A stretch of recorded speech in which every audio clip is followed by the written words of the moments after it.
Few people inspire us more than those who, despite being faced with enormous physical disabilities, go on to achieve remarkable things with their lives.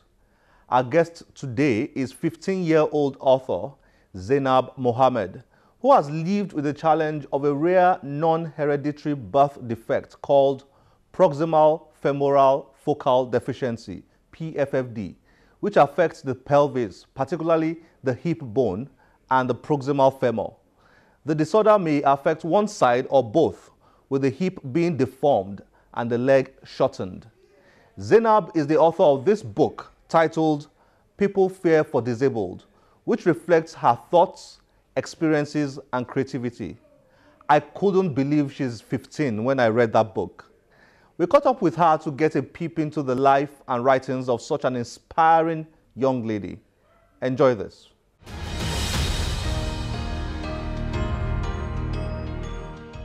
Yesterday was a bad day. Today was worse. The rumors that jobless people say, okay, enough is enough. Just because you are not in the person's position doesn't mean you should mock their pain. You probably can't imagine their frustration and condition they have to obtain. But here you are making jokes like you are insane. You say they are ugly because they have one leg. You say they should go to a care homes because they need the help.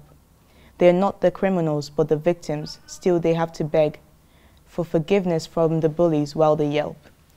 Some of us use wheelchairs to get around. Some of us use prosthetics to feel the same. But why make a big deal out of it, making them feel down? None of this are people's faults. They are not to blame. Stop spreading the untrue. Stop trying to act tough, because words can't undo, so enough is enough. Maya Angelou said, just because I am wheelchair bound doesn't mean I don't get around. Zainab, it's nice to have you on the Channels Book Club. Thank you very much. Thank you for having me. Now, you've got an interesting book here. The first question I asked myself was, are you sure Zainab is 15? Yes, I'm 15. You are. Let's start from here. Tell me what inspired this book. Why did you write it? Well, when I was growing up, I've noticed a lot of different things. I wasn't growing up the way other people were growing up. I had to use a prosthetic, they didn't. So I started noticing more about myself and getting to know myself more.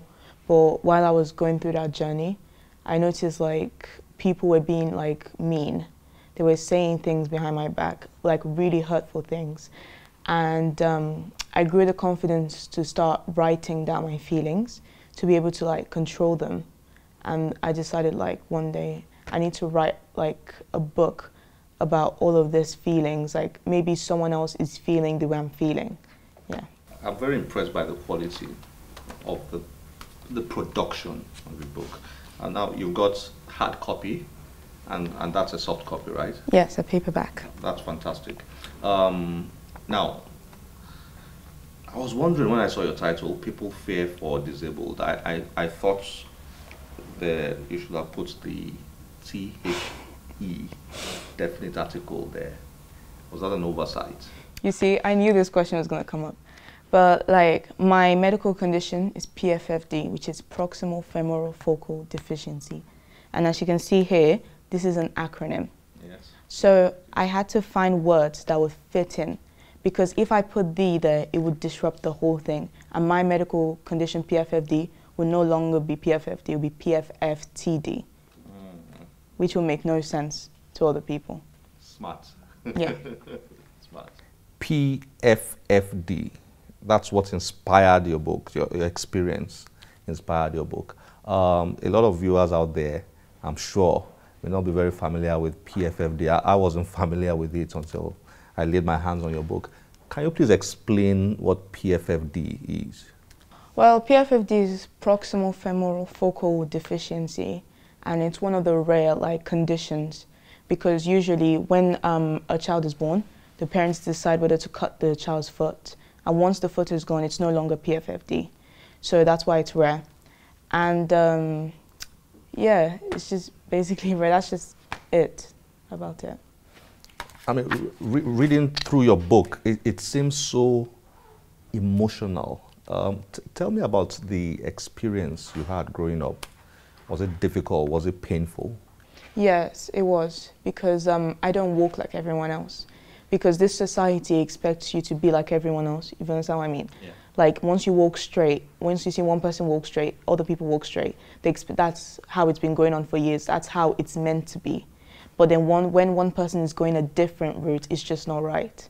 So I just seem different to everyone else. Tell me about your writing history, if I may put it that way. Who has inspired your writing? Have you done a lot of reading in the past? Did you grow up reading a lot of books? Well, I started writing when I was 11. When I was like, I used to write like, little things, like nice stuff. And then during the years, my writing became more poignant, which means it was like more deep and it had feelings to it, because I was feeling a lot of things when I started becoming a teenager. I was feeling a lot of pain, a lot of like rejection from friends, past friends now. So I decided to write down my feelings to be able to control them rather than go crazy and have them in my head. So I was just like, one day I was just like, you know what, let's write these feelings. Let's see if someone else is feeling the way I'm feeling. And then I just wrote all of my thoughts down. Now, to have written what you've written here at 15, I've just got to ask you this. Do you do things that normal 15-year-olds do? Do you watch movies and have a lot of fun? What's life like for you? There are no limitations. I would say I do everything, but I do them in a different way. I do like what other teenagers do, but obviously there's another side to me. Like this, it's called the disabled side. That's what I call it. It's where like I bury my emotions and where I don't speak out, because if I do, it's ruining the fun. I feel like a Debbie Downer when I say it out loud. But this is the disabled side where I can basically be myself.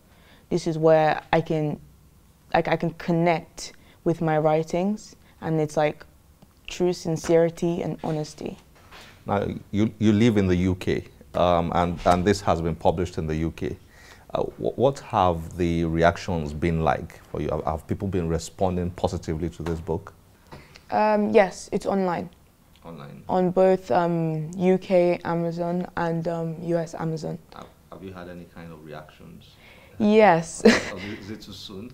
I don't think it's too soon, because I go to a school and like obviously people have read it. So a majority of people come to me and go, whoa, this is deep. What, like, you didn't tell us you were feeling this way. I think I understand you more, because when I speak to people, they don't really understand how I'm feeling because I don't say it properly. But when I write it down, it's more deeper. Articulate your yes. More. Yeah, then they understand me. Now, you wrote about yourself that you are physically disabled, but not emotionally disabled. Can you explain that a bit? Okay, well, personally, I feel like the worst thing in life is to be emotionally disabled, to not be able to tell people how you feel, to not be able to connect with your feelings, not being able to know yourself. I mean, I would rather have a physical disability for the rest of my life rather than having an emotional disability, because it's really bad to be stuck in your head. This is how depression comes along. This is how suicidal thoughts come along. But if you say what you're feeling, you don't feel like you have to hide anything anymore. As you can see, I am physically, disabled. But the emotional disability is when you can't connect with your emotions. You can't get to know yourself because you keep it in your head. And once you do that, you become depressed and then you have suicidal thoughts and things like that. But once you get to connect with your emotions, then I would say you're abled. But right now, I am physically disabled, but emotionally, I'm very abled. Zainab, it's nice having you on the channel. Thank you very much. It's nice to be here. Thank you for joining us. Yeah, thank you.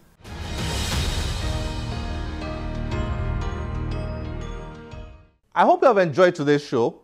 Please join us on any of our social media platforms displayed on your screen. My name is Olakunle Kasumo. Remember, one great book can change your life. Bye-bye.